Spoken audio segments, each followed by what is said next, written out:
Starlight's coming back has actually kind of twisted this community in kind of a comical little way. Now make sure you guys smash the living crap out of that subscribe button so you guys don't miss out on more awesome content. Now, I don't know what you guys were expecting. Were you really thinking that Konami was going to invent a new rarity out here after the end of quarter centuries? Because that's the thing that I'm having a hard time digesting. But the people that have been, taking to social media and, having a mental breakdown. And I know, we do these videos all the time, and some of the comment section is always like, Robbie, you're making this up. Oh. You guys, if you took a couple seconds to, scour through some of the places on the internet with, 80,000+ people, some of the social media platforms outside of that, you can find people bitching about everything. It's just... One, I don't understand why people are like, oh, you understand. And I've talked to a couple businesses about this. The Starlight model had to reflect the quarter century going forward. I don't know if you guys realize this, and I've brought this up a few times.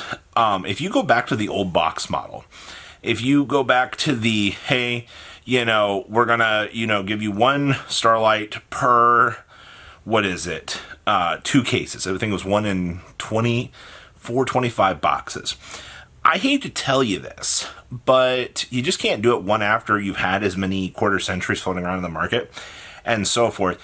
And 2, you're diluting the value of the product. You guys have to understand, having higher rarity cards, having these luxury rares, as we're going to call them out here, having Starlights be available in quarter century slots and numbers means that the people that want the higher rarity cards can get them, but having those higher rarity cards also pushes down on those secret rares. And you always have the argument here going, well, hey, we don't have to put cards in secret rares. Yeah, but you Konami, there has to be a reason for the product for them to sell a case to somebody for $650 to $700.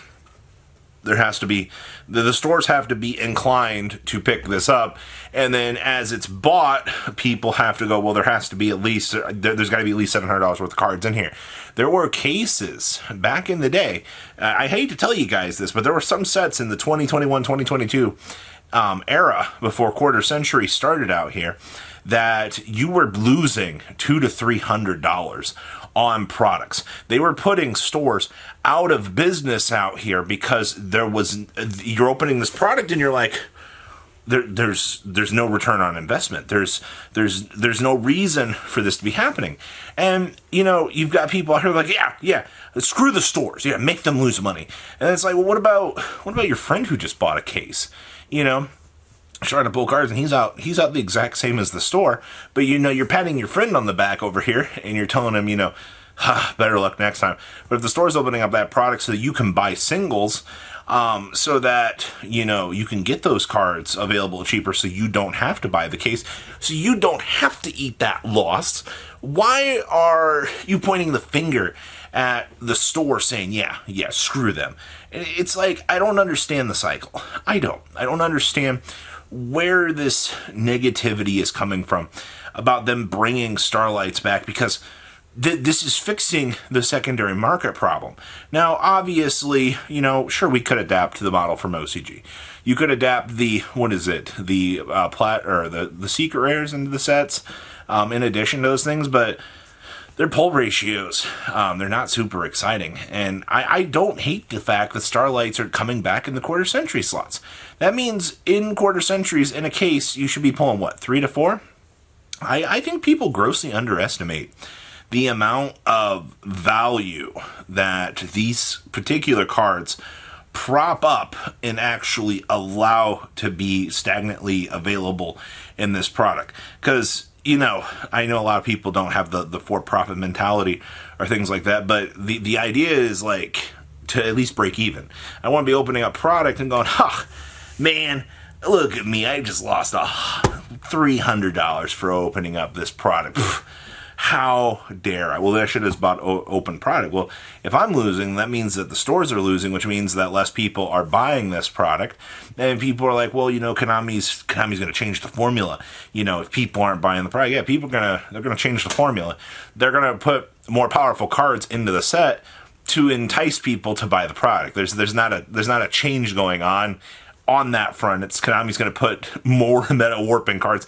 Actually, Konami is more fucking up the system with that mentality than they are anything else, because in the meta's warping, and then you've got people complaining, why are all these cards expensive out here? So because Konami printed more powerful cards in the meta because you weren't buying the product before. So actually, when people are upset with product, and if they do such a change like that, Konami's looking at these numbers, they're going to be wondering, this set was awful for the community. What can we do? I'm telling you, if Supreme Darkness did not have quarter centuries, that set would have gone down the shitter. Now, it's very interesting because Duelist Nexus, that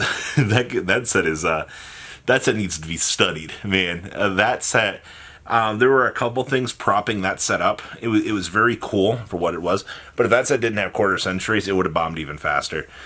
You might have had a core set looking at like $20 boxes. I think people are grossly underestimating how much quarter centuries saved the market and saved the community from actually wanting to open up products. You got all these people like, I'm so sick of quarter centuries, man. Konami's ruining the game. It's quarter century this, quarter century that. But nobody is realizing that, once those cards go away, you were potentially looking at a deficit of loss of product and loss of, value in sets. And I don't understand that. I think it's one of those things that people don't realize. Cost of product, cost of return of product, or the, overall expected value of product. There needs to be a number with this.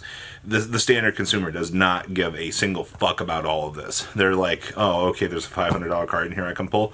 All right, me go to Walmart, me spend hard-earned money. Oh, me not pull. Oh, man. Oh, well, we'll get them next week after, our 9 to 5. I get it. All right, you're always chasing that dream, but if you take away the chase for the dream, there's no fucking reason to buy a product, man. Like, you take away all the fun and stuff out of it. So, I think the return to Starlight Rares was needed. Konami, I think, made the correct decision out here.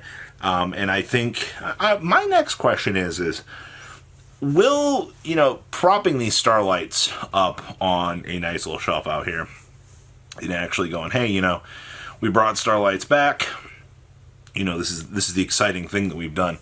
With them propping these up on that shelf, how is the Starlight market going to actually recover? I think that's the thing I'm most intrigued about.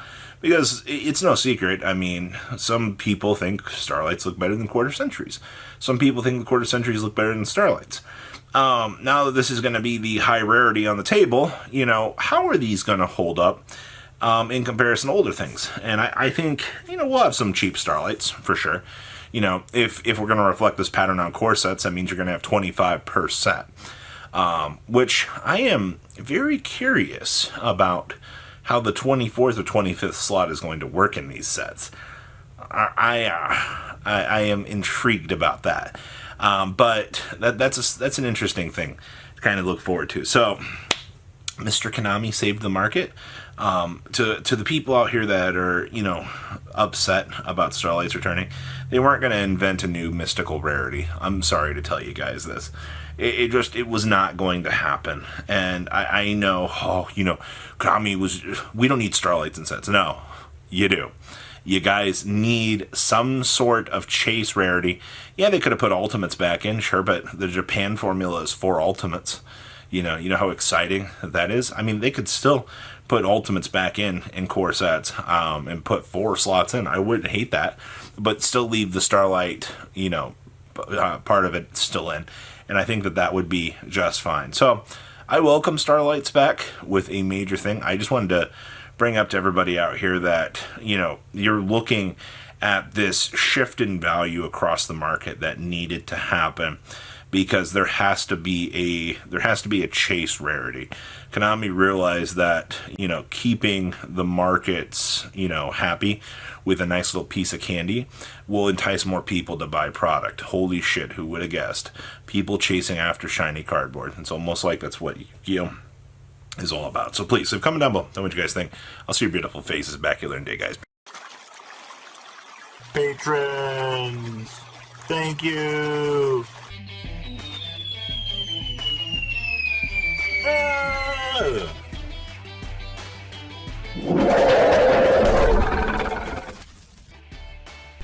Thank you so much for watching. Check out these other videos.